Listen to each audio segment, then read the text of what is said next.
এটা ভূমি রেকর্ড ও জরিপ অধিদপ্তর। এই অধিদপ্তরে যে অফার করে যে চাকরিগুলো, এগুলাতে পরীক্ষায় বসার আগে আমার মনে হয় এই অধিদপ্তর সম্পর্কে আপনাদেরকে জানা প্রয়োজন। তো আপনারা খুব সহজে ইন্টারনেটে এই ভূমি রেকর্ড ও জরিপ অধিদপ্তরের যে ওয়েবসাইট আছে সেখান থেকে ডিটেইলে জানতে পারেন। তো আমি আজকে আপনাদেরকে একটু হিন্টস দেই যে কিভাবে আসলে এই অধিদপ্তরে শুরু হলো। আচ্ছা, তো মূলত এই যে দেখেন, এই নামটা প্রথমে এই পুরো নামটা আসলে একসাথে ছিল না। হ্যাঁ, এই ভূমি রেকর্ড, শুধু এই ভূমি রেকর্ড অংশটি ছিল এবং তার সাথে ছিল কৃষি।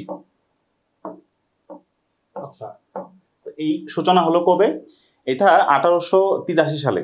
তার আগে দেখা গেছে যে জমিদাররা যখন কৃষকদেরকে বিভিন্ন ধরনের শোষণ করত, তখন এখান থেকে কৃষকদেরকে রক্ষা করার জন্য মূলত ওই তৎকালীন যে ভারতীয় যে আইনসভা ছিল, সেই আইনসভায় 1983 সালের 2রা মার্চ একটি বিল উত্থাপিত হয় এবং এই বিলটি আসলে পাশ হয় 1885 সালে। 1883 সালে বিল উত্থাপিত হয় 2রা মার্চে এবং 1885 সালে, প্রায় 2 বছর পরে সেই বিলটা পাশ হয়। তবে এটার কাজ শুরু হয়ে যায় 1884 সালে, অর্থাৎ 1 বছর আগেই। এবং তখন এটার নাম ছিল ভূমি রেকর্ড ও কৃষি দপ্তর। ঠিক আছে, তো পরবর্তীতে 1888 সালে, অর্থাৎ আরো 3 বছর পরে, বিলটা পাশ হওয়ার আরো 3 বছর পরে 1888 সালে দেখা গেছে যে এই কৃষিটাকে সেপারেট করা হয়েছে এবং এই যে ভূমি রেকর্ড, এটাকে জোর দিয়ে এটাকে আলাদা একটা দপ্তরে পরিণত করা হয়েছে, যেটা আবার আরো বেশ কয়েক বছর পরে, অর্থাৎ সম্ভবত 19 সালের দিকে এসে এইটা হয়ে গিয়েছে আমার ভূমি রেকর্ড ও জরিপ পরিদপ্তর।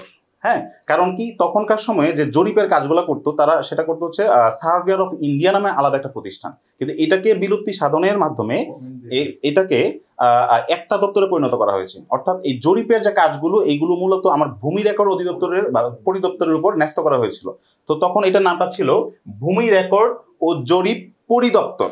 ওকে, তো দেশ স্বাধীন হলো এবং আমাদের জাতির পিতা বঙ্গবন্ধু শেখ মুজিবুর রহমানের সময়কালে সম্ভবত 1975 সালের দিকে এই যে অধিদপ্তর, এটা আমাদের যে বর্তমান নাম ভূমি রেকর্ড ও জরিপ অধিদপ্তর, এই নামে একটা পূর্ণাঙ্গ অধিদপ্তরে পরিণত হয়েছে এটি।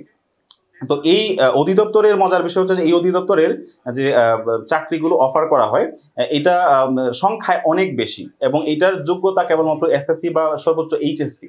এসএসসি বা এইচএসসি যোগ্যতা বা পাস যোগ্যতা থাকলেই এই চাকরিগুলোর জন্য আপনি অ্যাপ্লাই করতে পারবেন।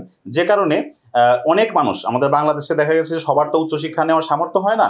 অনেকে এইচএসসি পাস করার পর পারিবারিক বিভিন্ন কারণে হয়তো বিভিন্ন ছোটখাটো কাজ করতে হয়। তো তাদের জন্য এটা কিন্তু একটা বিরাট সুযোগ। এবং শুধু তাই কেন, এই চাকরিগুলো বাংলাদেশের প্রেক্ষাপটে যথেষ্ট সম্মানজনক। তাই আপনি অনার্স বা মাস্টার্স পাস করেও এই চাকরিগুলো করছে অনেকে। এমন না যে শুধুমাত্র এইচএসসি পাস করেই করছে। তো আপনারা যারা একদম নতুন আছেন এই চাকরির বাজারে, যারা নিজেদেরকে একটা প্রতিষ্ঠিত পর্যায়ে নিয়ে যেতে চান, অথবা যারা হচ্ছে চাকরি পাচ্ছেন না অনেকদিন ধরে, যে কোনো ধরনের একটা জব চান, সেই ক্ষেত্রে এই আমার এই অধিদপ্তরের যে চাকরির যে অফারগুলো আছে বেশ জুৎসই, আপনাদের জন্য বেশ খুব সুবিধাজনক।